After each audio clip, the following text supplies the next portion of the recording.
Hello, welcome back. My name is Donna Vanderhoff. Thank you for joining me. We're covering the book, The Game of Life and How to Play It. And in the PDF I included in the description, we're on page 31. We're starting the chapter, The Law of Karma and the Law of Forgiveness. Man receives only that which he gives. The game of life is a game of boomerangs.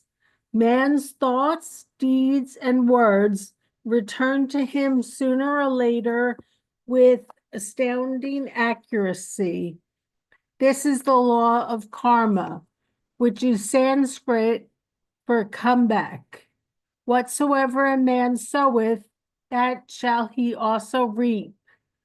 For example, a friend told me this story of herself, illustrating the law. She said, I make all my karma on my aunt. Whatsoever, whatever I say to her, someone says to me. I am often irritable at home, and one day said to my aunt, who was talking to me during dinner, no more talk. I wish to eat in peace. The following day, I was lunching with a woman with whom I wished to make a great impression. I was talking animately when she said, no more talk. I wish to eat in peace. My friend is high in consciousness, so her karma returns much more quickly than to one on the mental plane. The more man knows, the more he is responsible for. And a person with a knowledge of spiritual law, which he does not practice, suffers greatly in consequence. The fear of the Lord, law, is the beginning of wisdom. If we read the word Lord, law, it will make many passages in the Bible much clearer.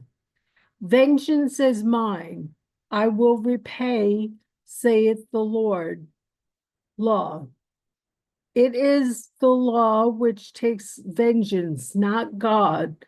God sees man perfect, created in his own image, imagination, and given power and dominion. This is the perfect idea of man registered in divine mind, awaiting man's recognition. For man can only be what he sees himself to be, and only attain what he sees himself attaining. Nothing ever happens without an onlooker. It is an ancient saying. Man sees first his failure or success, his joy or sorrow, before it swings into visibility from the scene set in his own imagination. We have observed this in the mother picturing disease for her child, or a woman seeing success for her husband. Jesus Christ said, and ye shall know the truth, and the truth shall make you free. So we see, so we see freedom from all unhappy conditions comes through knowledge, a knowledge of spiritual law. Obedience precedes authority, and the law obeys man when he obeys the law. The law of electricity must be obeyed before it becomes man's servant. When handled ignorantly, it becomes man's deadly foe. So with the laws of mind. For example, a woman with a strong personal will wished she owned a house which belonged to an acquaintance, and she often made mental pictures of herself living in the house. In the course of time, the man died and she moved into the house. Several years afterward, coming into the knowledge of spiritual law, she said to me, Do you think I had anything to do with that man's death?